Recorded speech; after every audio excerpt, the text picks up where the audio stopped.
سلامونه نیکې هیلې په دې هیله چې دوستانو روغ او جوړ اوسئ. نن زموږ ستاسو درس چې د هغه په څه کې د آی پی ادرس کې.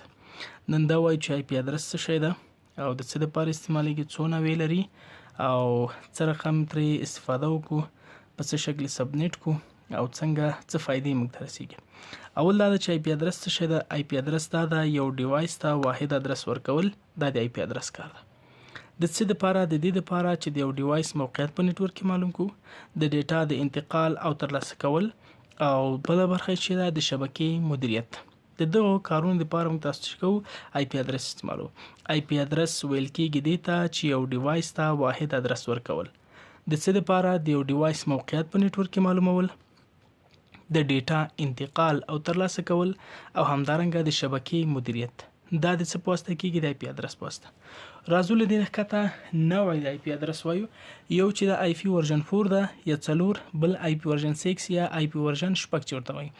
آی پی ورژن 4 چې دی دا معمولا موږ تاسو په افغانستان کې ډېر زیات استعمالوو په خپل نیټورکونو کې، خو بیرون کې بیا هم استعمالیږي خو لیکن په کم اندازه استعمالیږي، ځکه نن سبا چې دا ټول نړۍ کوشش کوي چې له آی پی ورژن 6 څخه استفاده وکړي، ځکه د دې رینج ډېر غټ ده او ساحه یې ډېره لویه ده.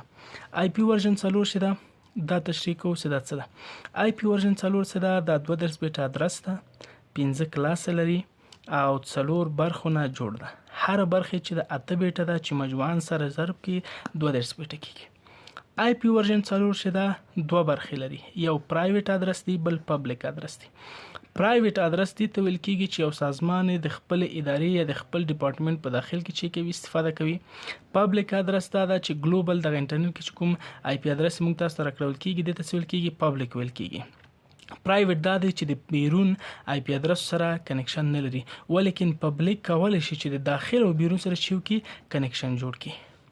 بل راځو د پرایویټ آی پی ادرسو لیست ته راځو. د ای کلاس پرایویټ آی پی ادرس چې دی له 10.0 نه شروع کېږي تر 10.255 255 پورې. د کلاس بي چې دا له 102.14 نه نیولې تر 102.1 255 255 پورې. د کلاس سی چې دا 192 188 نه نیولې تر 192 255 255 پورې مختزي. اوس راځو کلاس ای، کلاس بي او کلاس سی شي کوو تشریح کوو.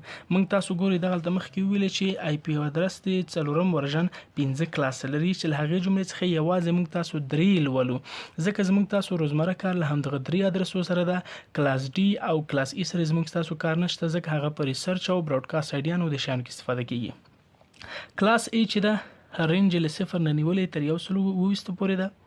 ډیفالت سبنیټ ماسک چې د 255